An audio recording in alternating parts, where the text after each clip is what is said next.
Oh, we're only halfway there. Living on a prayer. There we go. Setting them up. You're knocking them down. Bow, bow, bow, bow. Derek Daniel. He says, thoughts on Sony's next system update finally letting you add an external hard drive to the system. What size hard drive will you be getting? I'm going to get like a 2 terabyte hard drive for that thing and just crank it up. Just like, yeah, put all the games. What are the options? I don't know. No, we don't know. They haven't like really. Oh, you can contain up to 8 terabytes of data. So there you go. Yeah. Interesting. So Now- I'm going to get an 8 terabyte. I don't think they actually make this those. is, great news to gamers everywhere, because I know I have yet to get one for my Xbox, but I know how annoying it is to when you get a game and you're like, oh, go to your games, you need to delete something so you can make space for another game. And I'm at that point right now where the For Honor beta had an update, and they were like, guess what? You have to delete another game to make room for this update. I'm like, are you kidding me? So I had to get rid of a game, and a lot of these games I still play. I have Destiny on my game list. I don't know why I still have that downloaded, but that might be the next casualty. Yeah. But I have an unopened copy for you. I appreciate it, man. You can probably sell that copy for like $10 now. Yep. Maybe. All the updates. Yeah. So, let's go over what's going to be in the update 4.50. The beta version will be out for the people that have signed up for that on February 3rd, which is 2 days ago. It boasts many new features, including PSVR support for 3D video, external hard drive compatibility, and in a slew of user interface social updates. External hard drive support. While the PS4 and PlayStation 4 Pro owners can currently upgrade their internal hard drives, this update will enable them to use an external hard drive as well. The drive must be a USB 3.0 port and can contain up to 8 terabytes of data. It can hold media files, applications, and games. User save games will still be stored on the internal drive. So everything but your actual saves will stay on the saves will stay on the internal drive. We'll talk a little bit about PS4 Boost in another article right after this. So PSVR 3D Blu-ray. The update will enable the players who own a PSVR system to watch 3D Blu-rays without a 3D TV, stereoscopic 3D created by using 2 separate lenses in conjunction with one another, will be used to create an effect normally achieved with 3D glasses. Other updates include there are several additions to the features that contain updates to the cosmetic, social, and functional aspects of the PS4 systems. You'll be able to do custom wallpapers, which is awesome.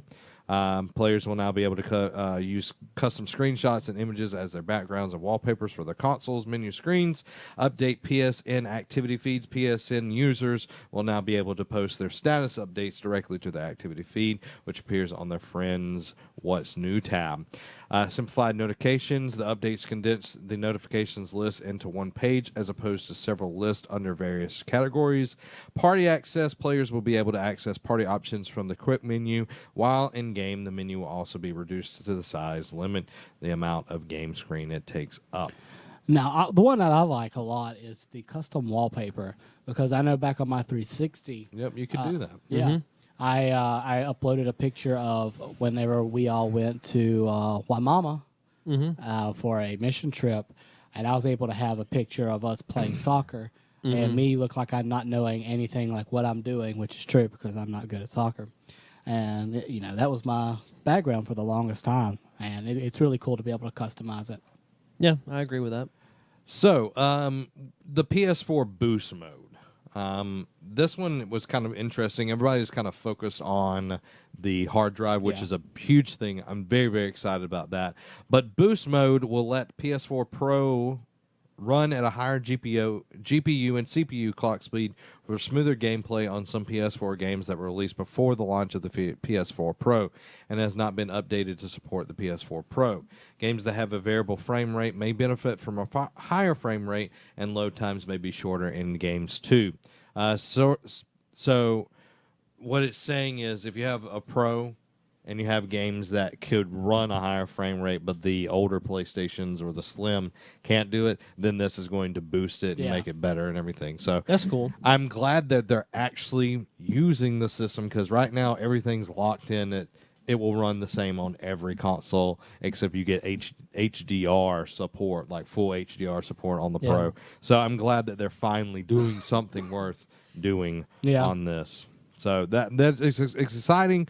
There's not an actual release date on 4.5's release date, except for the beta, which started a few days ago.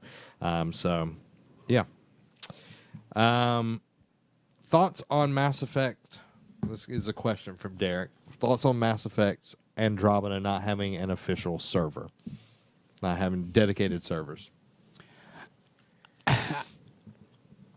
I know the third one did, right? I want to say Yeah, the third one had dedicated servers to it. because they had the multiplayer, which I enjoyed playing the multiplayer a lot because it tied into the missions and everything like that. Yeah. When you get into the area of not having your own server, I feel like it works to too many people get on. And and that hurts your product because I mean look at Pokemon Go and all these other things who've had server issues in the past. People leave. People weren't able to play, so they're like, "All right, peace out, bro."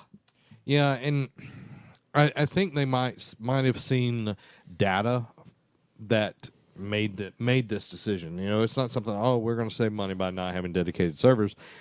They might have seen from Mass Effect 3. There's not a lot of people playing the multiplayer, so let's not make dedicated servers. Let's just use what we have in-house, and let's host them there. And they probably saw it from Dragon Age as well, that there wasn't a lot of people actually playing on the servers, the multiplayer part of it. And if it's going to help them, focus elsewhere, Yeah, it's fine by me. yeah, But it is, if they're wanting the multiplayer part of it to actually be something bigger, something, really involved, then they definitely need to have those servers. And they might see, hey, we do need dedicated servers, and then get them going. yeah. I'm all for as long as they would correct the mistake if it's not enough, because I know in Dragon Age because I still enjoy playing the online part of it. Yeah. So I would get on there and I'm trying to find a party and it just takes forever to find somebody to play with unless